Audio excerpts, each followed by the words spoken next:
Welcome back, America. We're here with our friend Jonathan Turley, who you know well, law professor, but he's more than that. He's really a scholar, he's a thinker, he's a philosopher. And I tell you, when he writes a book, I get excited because this is a real tour de force. Rage in the Republic, the unfinished story of the American Revolution. You know, Jonathan, you're not just a professor, you're a scholar, you're a thinker, you're a philosopher. You write beautifully, you present a tremendous amount of historical context for what you say. I want to encourage everybody to go to Amazon.com and grab this book, and you're about to get a little taste of it and see why. First of all, why the title, Rage and the Republic? Well, thank you very much, Mark. The book really is an effort to look at what were the elements that came together, those unique elements of personalities and events that produced the world's most stable and successful democracy. Part of that was rage. This is a country, like many countries, that was born in revolution. And the test that faced the founders was that it's easy to start a revolution. It's not so easy to end one. That the test is to create a republic out of a revolution, which they succeeded in doing. And the book looks at two revolutions at first, that is the US Revolution and, of course, the French Revolution. One became a successful democracy, the other became a bloodletting. And it looks at why the American Republic became such a success. And then the second half of the book looks at whether that unique republic can survive in the 21st century at some of the tests that we are facing. But at the end of the day, what this is about the human condition. You know, that's what revolutions are an odd thing. You know, our revolution was in many ways influenced by two figures that I talk about a great deal in the book, Thomas Paine and James Madison. Paine was the righteous rage that gave a voice to the revolution. And it was James Madison who was the pious logic, who tried to show how you had to restrain impulse to preserve a republic and the liberties for everyone. And you do such a beautiful job of laying that out. These were two truly great men, and you're right, very different personalities and so forth about how they approach things. And I like the way you explain that the French Revolution really was quite different than the American Revolution. And Paine, in many ways, was quite different than Madison. Paine really was, as you point out in the book, the man for the revolution. And Madison really was the man for the revolution, but really for the Constitution. Isn't that about right? That's right. What's astonishing about Thomas Paine, because I talk a lot about his life, because he was one of two figures that played a significant role in both revolutions, the other being Lafayette.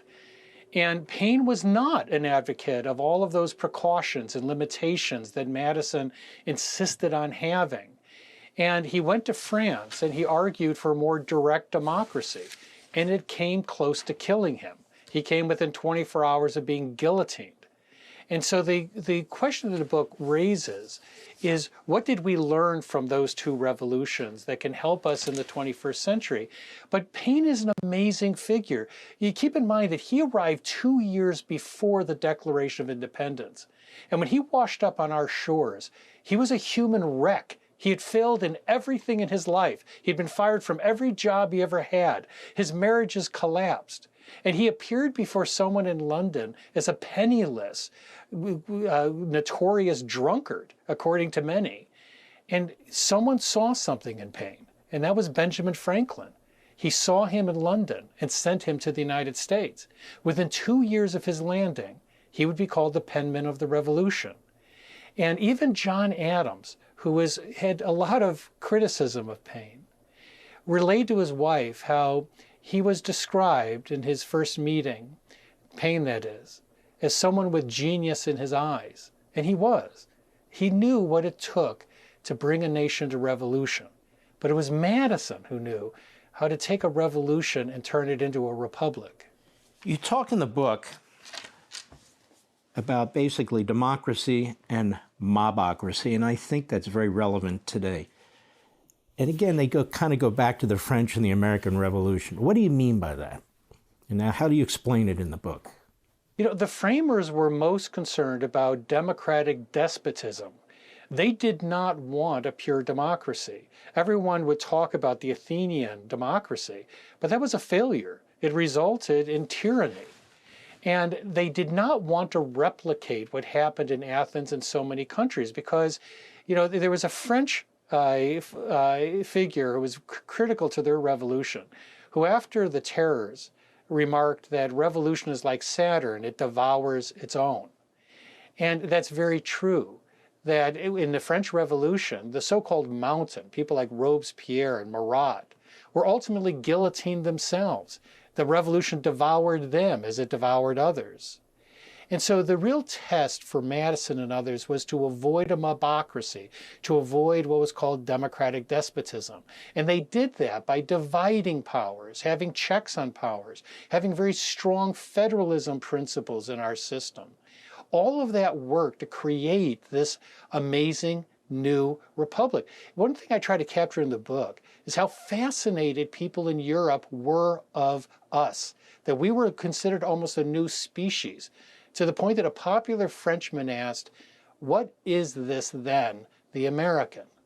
They treated us as if we had come fully formed as a new type of human being. Grab the book, Rage and the Republic. You can get it at Amazon.com. I'm telling you now, you're going to love this book. We'll be right back. Hey, Sean Hannity here. Hey, click here to subscribe to Fox News YouTube page and catch our hottest interviews and most compelling analysis. You will not get it anywhere else.